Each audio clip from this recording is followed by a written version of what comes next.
So, hi, hello. Nice to have you all here. I'm really honored, actually, to be able to have this conference with you and see you coming from all over the world to discuss a topic which I'm enormously fascinated by, and I hope you all are going to be just as fascinated as I am. Because, I mean, if I'm looking back to when we first had the idea this could be an interesting topic, it was maybe an interesting topic, but not as current as it turns out to be right now. So I really hope that we're able to discuss something meaningful here. And I'm especially happy to bring together not only lawyers and economists, which is complicated enough often, but also have people from both sides of the Atlantic here to discuss their frameworks of thought and frameworks of the Constitution and frameworks of central bank in the end. Because, I mean, if you think about central banks, it seems to be, or at least it did seem to be, the paradigm of an independent agency. In the German constitutional law framework, this is certainly the case, because the German constitution does flag out the Bundesbank as the only, basically, independent agency. Also implying that it's an exception, and it's not something in general German constitutional law people are happy with. And I mean, of course, I don't need to tell you economists that it's a lesson drawn from Weimar and from hyperinflation and from what was felt to be undue influence of politics and government onto, I want to say lawmaking, but I mean onto steering, the economy via the central bank, using at least monetary policy instruments, which is something to be keeping in mind if we move on. Because of course the German model is a Twin Peaks model, so most of what we're looking at, some of which is in the US, at least partly taken over by the Fed, is not in Germany and instead being done by BaFin. So one of the things to be keeping in mind is an interesting point of comparison. The EU treaty, as you all know, also largely follows the insulation idea that the Bundesbank has started out to put into practice and into real life, insulating the ECB from both EU institutions and also member state institutions, right? So basically a double type of insulation, which is of course, again, a classic sign for EU, for the complicated place where the EU is, in that it has these two tensions to steer. The ECB independence is forcefully, just like in Germany, in the EU constitution, so to speak, in the treaty. So it's a pretty forceful rule to elevate it that far up, so to speak. And financial stability is a little bit more kind of as an add-on, but still mentioned in the treaty, whereas, of course, banking supervision is an EU regulation, so is less forceful, maybe, than the EU treaty. But in that way, comparable to the US. Because in the US, again, as you know, the Fed is not mentioned in the Constitution as an independent entity. The Federal Reserve Act is just that, an act. It's a piece of legislation, but it's not the Constitution. And partly this helps to explain why we're seeing the tensions we're going to hopefully discuss, and how they indeed have a legal backing. So if you go back a little bit in the development of the Federal Reserve Act, which is of course of 1913, then the whole idea of an independent central bank was really not what people had in mind, and there was quite a bit of political influence going on between the president and the central bank then. And so if we think about the Fed independence as a social phenomenon, really, it's something that evolved over time and with little steps. One next little step might have been the 1935 Banking Act, which introduced governance changes, really. It's speaking about who was going to sit on the board, for instance. But still, it didn't in any way formally commit the bank to independence. And then, I guess what's mostly cited in that context is the 1951 accord between the Treasury and the Fed, because they sort of agreed on saying that the Treasury should sort of keep out of what the Fed is doing. Whether this is always working in practice, and if we'd be a social scientist looking at what type of influences are going on back and forth between the White House and the Fed might be a different question. But this is, of course, a question between law in the books and what's going on in practice. But so if this is sort of what we have in mind, we probably would say, well, what's going on in fact really started in the 1980s and 90s, and really started with Volcker and Greenspan, and they really forcefully pushing their independence as opposed to the government. So I guess this is when Fed independence was really, truly established, but still not established in the legal sense. So there's not a constitutional amendment or anything of that type, right? So it's still only the Federal Reserve Act, which in theory means Congress could change that tomorrow if they felt like it. So as a lawyer for this conference, what am I interested in? I'm interested in what we might call the legal institutional design of agencies. And the central bank is one of those agencies. Of course, the most independent one, and in that way a model for what an independent agency could look like. At the same time, a model for what type of risks, what type of problems go along with that. And maybe also a model in what is independence anyway. Personal independence, then for instance, a legal institutional tool would be the power to appoint, the power to remove. Financial independence, then who's funding it, right? Is it, for instance, for BaFin, is funded by supervised entities, right? Or are we going to fund via congressional appropriation? Different way of funding, different type of institutional independence, structural independence. There's so many questions in terms of, for the first time, sit down and before we even start discussing, understanding what we have in mind if we say some agency is independent. So, against that background, talk a little bit about the elephant in the room in terms of the Lisa Cook case. How can we as lawyers and as kind of continental lawyers understand what's going on there? And maybe to understand that better, I want to reach out to a more general debate in the US about independence of regulatory agencies more generally, not only the central bank, but all kinds of agencies, right? So think EPA, the Environmental Protection Agency, think about the FTC, for instance, Federal Trade Commission, think about the SEC, obviously, closest to our hearts since we're all financial people here. And so if we go back in time, the landmark precedent in that area, in that question, to what extent an agency could be independent from the president is called Humphrey's executor. And so Mr. Humphrey was a commissioner at the FTC, at the Federal Trade Commission, and FDR asked him basically to sit down because they weren't in line about the policy related to the New Deal mostly. So it's not as if he did a bad job. They just had different opinions on what should be going on in the US at that time. And so the FTC Act has what's called for-cause removal protection. So you cannot just fire a person at will, which would be the other possible institutional design, obviously not very independent friendly. For cause means at least something, let's put it that way, right? And so there's been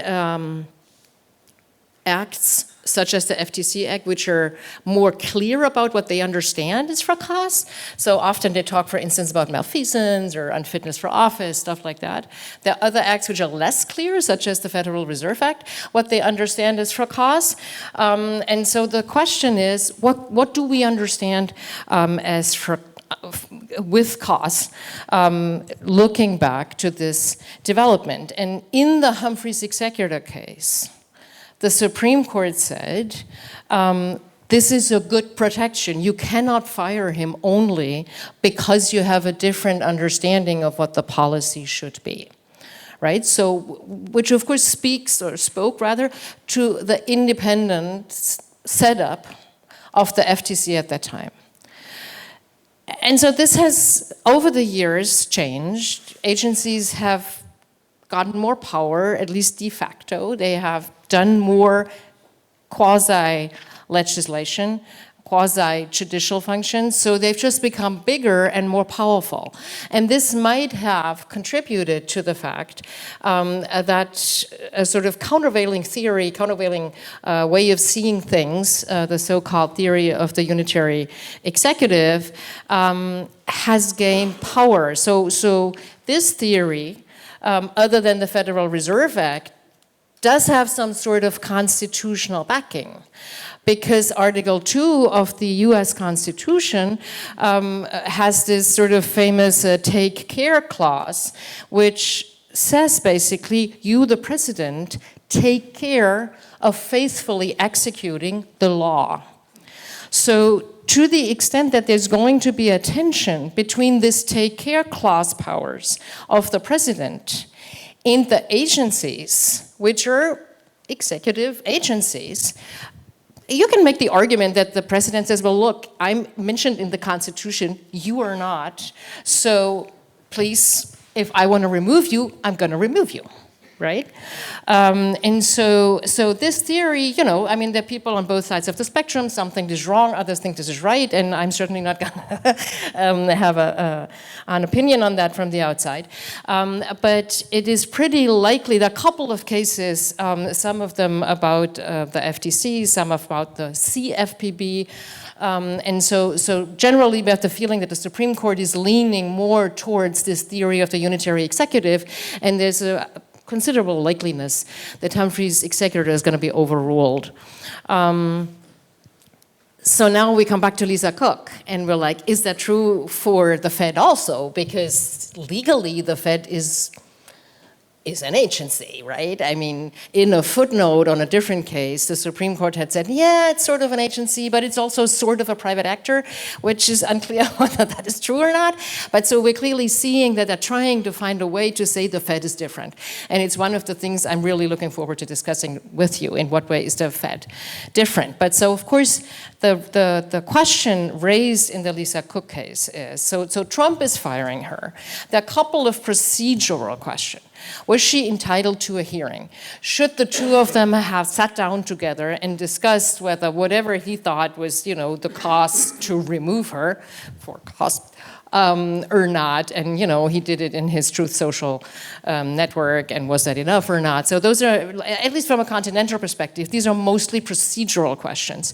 The more substantive question is, well, what does for cause mean?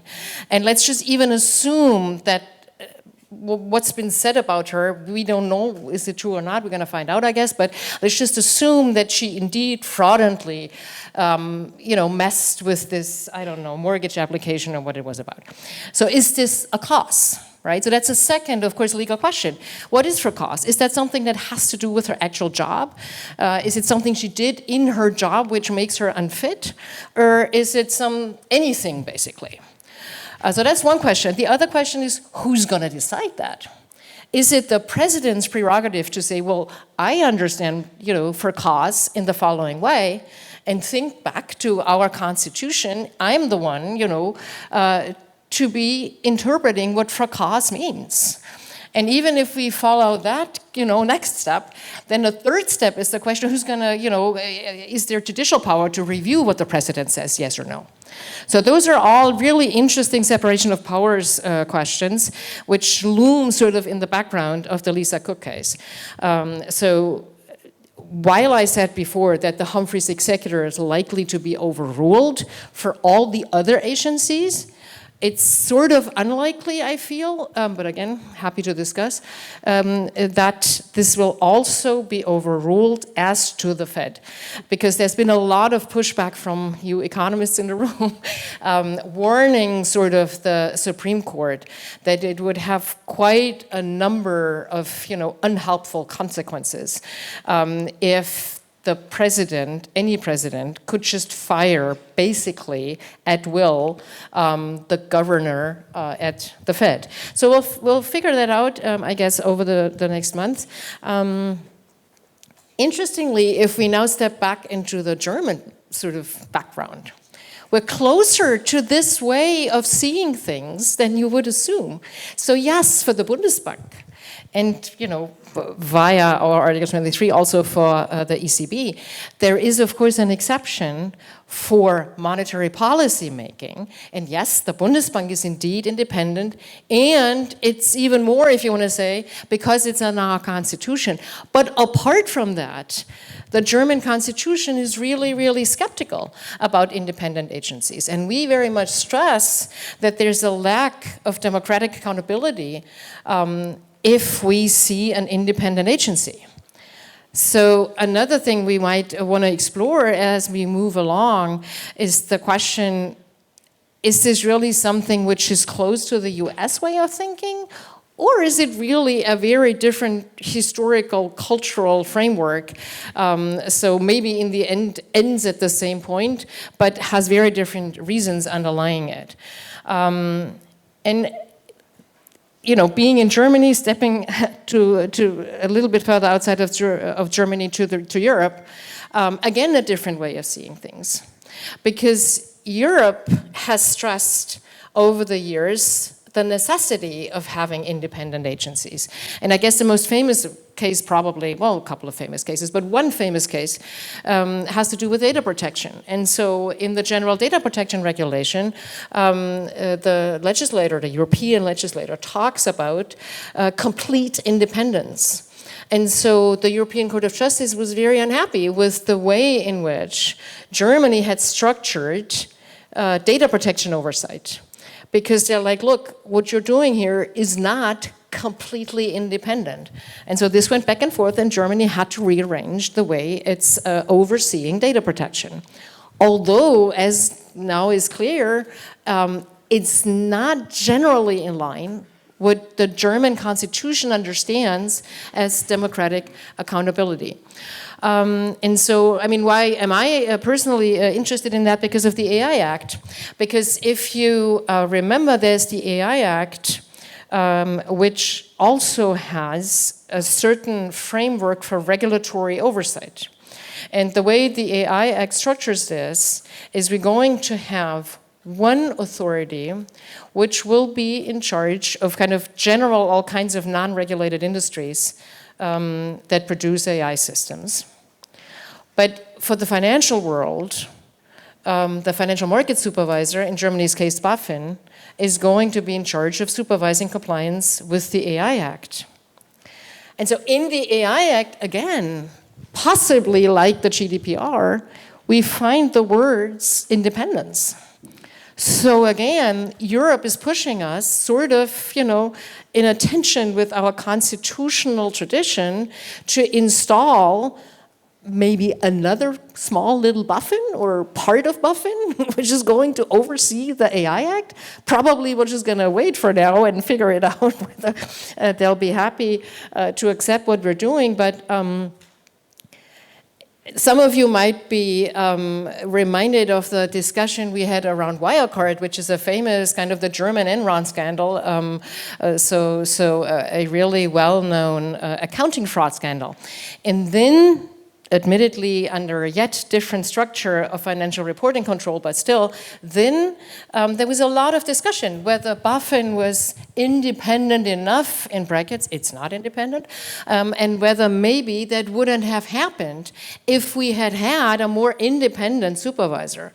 Of course, you never know the counterfactual, so you can never say whether it would have happened or not. However, we didn't change it after Wirecard. We did some here and there adjustments, but there's no fundamental change in how BaFin is set up. And so if you're thinking maybe not only in yes or no binary answer to independence or not, if you're thinking more in the degrees of independence, BaFin is actually an interesting setup. Because, of course, BaFin is not entirely independent.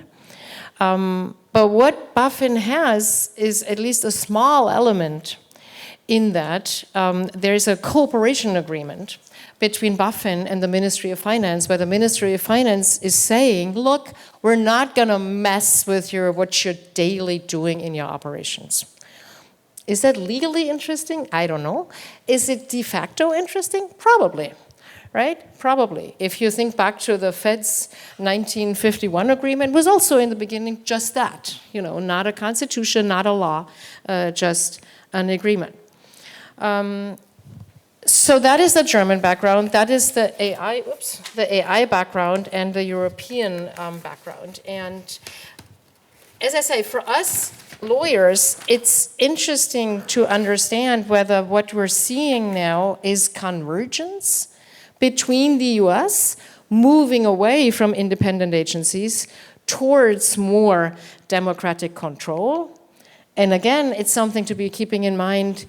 There are, of course, 2 elections in the US where Germany has won. I mean, we have one election to the German Bundestag. The Bundestag is then, appointing the executive bodies, basically. Whereas, of course, in the US, you have 2 elections. You have elections for Congress and you have elections for the president.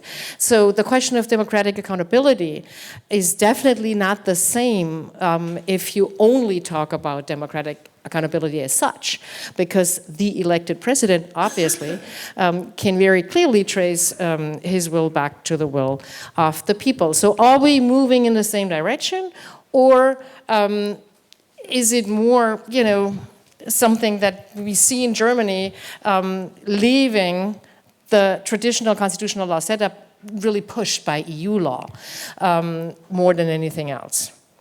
And so I think that's setting the stage for our conference. I mean, this is what we have in mind and what we hope to be able to explore and discuss with you over the next 2 days. So how does an economist frame central bank independence? Why is it so important for you?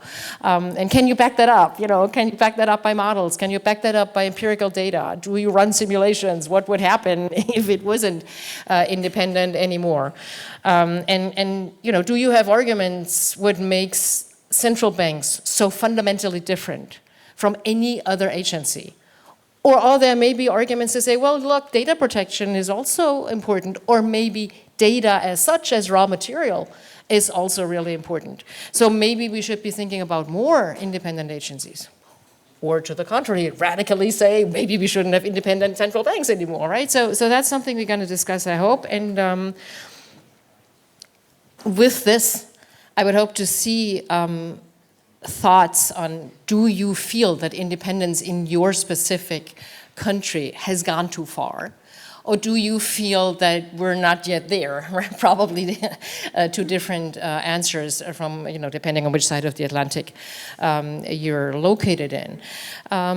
So I think this is enough, I guess, of a background of what we wanted to discuss with you over the next 2 days. So our keynote speaker will explore this first, before we then zoom in on the US Fed, just because it's so current that the Fed gets its entire big own panel.